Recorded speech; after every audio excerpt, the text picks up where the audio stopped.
Hi friends, welcome back to my channel. పెళ్లి పీటల మీద తాను ప్రెగ్నెంట్ అని చెప్పిన శైలు.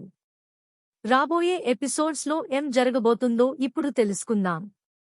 ప్రస్తుతం జరుగుతున్న ఎపిసోడ్లో అయితే ఎలాగైనా శైలు పెళ్లి తన ఫ్రెండ్తో చేయాలని చెప్పి శైలు అన్నయ్య అయితే తన తల్లిదండ్రులని ఒప్పించి శైలుని గుడికి తీసుకుని వస్తారు.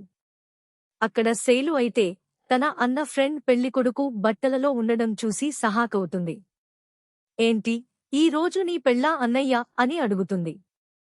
దాంతో పెళ్లికొడుకు ఫ్రెండ్స్ అందరూ వాడిని చూసి నవ్వుతూ ఉంటారు. తర్వాత అయితే శైలు వాళ్ళ అమ్మ, నాన్న మరియు వాళ్ళ అన్నయ్య అయితే శైలుని బలవంతంగా తీసుకుని వచ్చి పెళ్లి పీటల మీద కూర్చోబెడతారు. ఇంక పంతులు అయితే మంత్రాలు చదవడం ప్రారంభిస్తాడు. శైలు అయితే నాకు ఈ పెళ్లి ఇష్టం లేదని చెప్పి అక్కడినుంచి వెళ్ళిపోవాలని చూస్తుంది. కాయాన్ని శైలు వాళ్ళ అమ్మ అయితే శైలుని కదలకుండా గట్టిగా పట్టుకుంటుంది. ఇంక పెళ్లికొడుకైతే కరెక్ట్గా తాళి కట్టే సమయానికి ఇంక శైలు అయితే తప్పించుకోలేక నేను కడుపుతో ఉన్నాను అని అబద్ధం చెబుతుంది.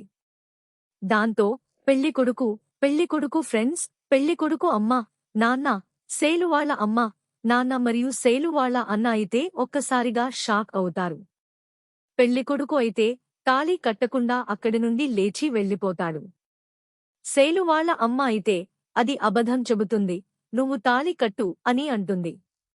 అప్పుడు పెళ్లికొడుకు అయితే ఇటువంటి విషయంలో ఏ ఆడపిల్ల అబద్ధం చెప్పాడు అని చెప్పి అక్కడి నుండి వెళ్ళిపోతాడు. ఈ విధంగా శైలు అయితే ఈ పెళ్లి నుండి తప్పించుకుంటుంది.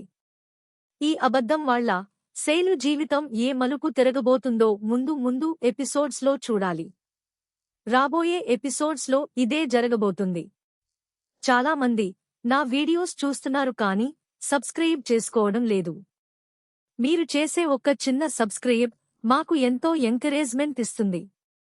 రాబోయే ఎపిసోడ్స్ ముందుగా తెలుసుకోవాలనుకుంటే మా ఛానల్ని సబ్స్క్రైబ్ చేసుకుని ఆల్ నోటిఫికేషన్స్ని క్లిక్ చేసుకోండి.